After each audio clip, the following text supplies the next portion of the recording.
Well, hello, Naren. How are you today? Good. How you doing? I'm doing well. I'm so excited to talk about the first couple episodes of The Expanse season six. I love the whole season, but I think this is a really, really great start. So, first, I want to talk about those really cool X ray bonus scenes. How did Uh, those come to be, and how did you decide what to include in them? well, Amazon had been wanting to do them for, I think we started talking about them actually maybe as far back as season four, and then we just couldn't work it out logistically. But we got on it very early in season six, and Juliana Damewood and Glenton Richards, two of our staff writers, we put them sort of, at the helm of them, and Daniel Abraham supervised them, and we came up with this idea of knitting them together sort of philosophically. It was like this Belcher philosophy of one ship, this idea that everybody, a ship is an organism, like, and every little piece of it has to help every other piece, or you don't survive. And it gave us this opportunity to do what I really kind of look at as one act character plays, essentially. That fill in emotionally sort of where people are at between the episodes. And I kind of like how they live in the space between the episodes, right? It's like, because in episode one, the drummer Naomi one, for example, they're on the way to get rid of Michio, which you see in the episode. So even if you don't watch them, you don't lose too much, but if you watch them, you gain, right? And the one at the end of episode two of Vasarala is on the UNN and Martian fleet as they're heading towards Ceres. So you know what's about to happen there. But again, it's about the strain and the weight of responsibility that's on a Vasarala's shoulders. So all of them are like that to one extent or another. They're really just these illuminating character pieces about the individuals on the show. Yeah, I find them all so interesting. And I wanted to talk about the drummer one specifically because I find it so cool how Naomi was sending her these messages back in season four and season five, but Right. we weren't aware of that. So, what was the intent of kind of revealing that now in terms of maybe further contextualizing their relationship?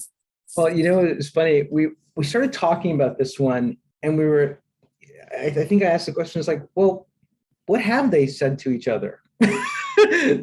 Since season five. I mean, like, you can track it all the way back even to season three, but it's like, but when you think about it, you go, okay, so Drummer makes this incredibly heroic decision, to put her lives on the line to save, the Rossi and by extension Naomi.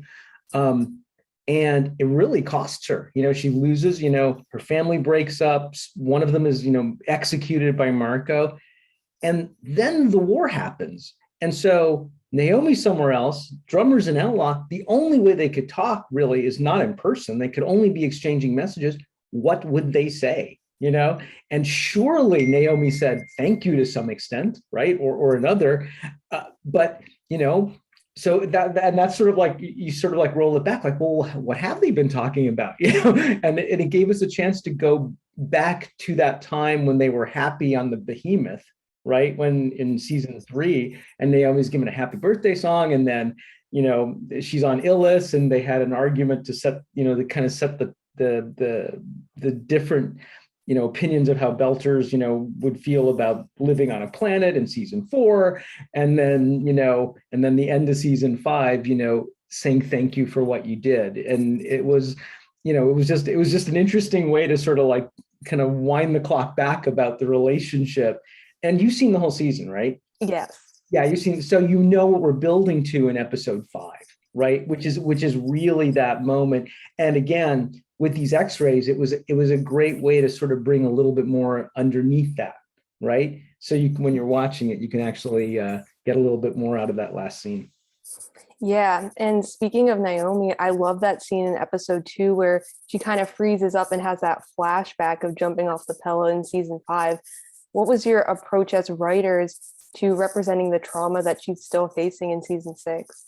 Well, that was, again, something we were really conscious of at the beginning of the season, is that, the death of Alex, people who've been at war for, like, the strain of that.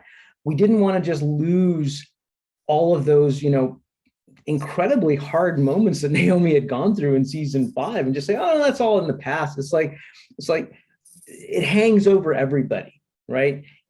She hasn't dealt with it. She hasn't really, little pieces of it are coming out. And it's like, even like how she's angry about Clarissa just even being there, even though Clarissa's not doing anything to her. And here was a great opportunity. And I think it's something that we actually discovered as we were talking about the specifics of the action sequence. Is like, hey, here's a moment that really feels like jumping off of the ship, right? And it's like, isn't that going to take her back? And it's just a momentary hesitation, but it was a great way to touch back into that narrative and also key it up for later in episodes 3 and 4 when Holden and Naomi really have to confront a little bit more about what this is. So yeah, it was and it had nice elements that kind of attached to it, like Clarissa trying to prove herself by impulsively jumping out the door and taking Naomi's part, even though she's breaking the chain of command and all of that stuff. So it was a nice moment to bring a lot of emotion like into the core of a big action sequence. That's always the best way to do it. Right. And kind of going off of that, I was just so impressed with the sheer number of really impactful character moments in season 6. How do you go about incorporating those scenes and finding a balance with all the action going on? That's the constant art. It's like I often like to talk about like the masters of great action, like James Cameron, for example. It is this virtuous feedback loop when you have action reveals character and character drives action. It's like the masters do that. It is a constant emotional reveal as you drive through it. And when you can do that, you get that great balance, right? Even in the midst of an action sequence, you actually care about what the people are going through. It's not just kind of like, ships blasting each other and zooming around. It's like, who cares? It's like we try not to ever do a gunfight just for the sake of a gunfight. They don't really interest me very much. But when you can bring these elements into it, it suddenly gets very interesting. Yeah. And in the first 2 episodes, we already see a few deviations from the books, which is pretty characteristic of the show. And you've always done it so well. But for you, Ty and Daniel, what tends to motivate the decisions to change something from the books? Give me a couple examples just so I can wrap my head around it and be more specific with it. So Philip shoots his friend instead of a security guard like he did in the books. And then also Monica, I believe, takes on Holden's storyline with the project that she's doing. Right. That's right. Yeah. Okay. Thank you. Yes. It was actually a way of upping the stakes for Philip. It was like just killing just some rando, security guard. It felt like sort of like it was just sort of weirdly cruel. And again, if you don't establish who that person is, you as an audience member don't care about them, right? And it serves kind of the same function in the season as it did in the book. But I think it was Dan Nowak who was talking about that storyline. He said, like, we should really talk about the guy that Philip kills, and that how much more interesting is it if it's somebody that you like and somebody that Philip likes and somebody who's there for Philip. It's like it says more about the turmoil and the anger and the uncontrollability of it for him. And it is shocking. I mean, it's like just shooting a guy, in a bar fight had less sort of interesting elements. And again, it ripples out. It's like when he's trying to make up for it by sending something to his parents, and then he can't even take responsibility for it, even when he sends the message, it's like, so it had great elements like that. And then the Monica storyline with Holden, that was one of those things that happened in the book that we just weren't able to really do because of the canvas. But by putting her with Avasarala, it let us attack the same ideas, right? And one of the things that we kind of lost when we'd initially started talking about the season as a 10-episode season, and then when we were told we were only getting 6 episodes, we had to sort of reconfigure some elements.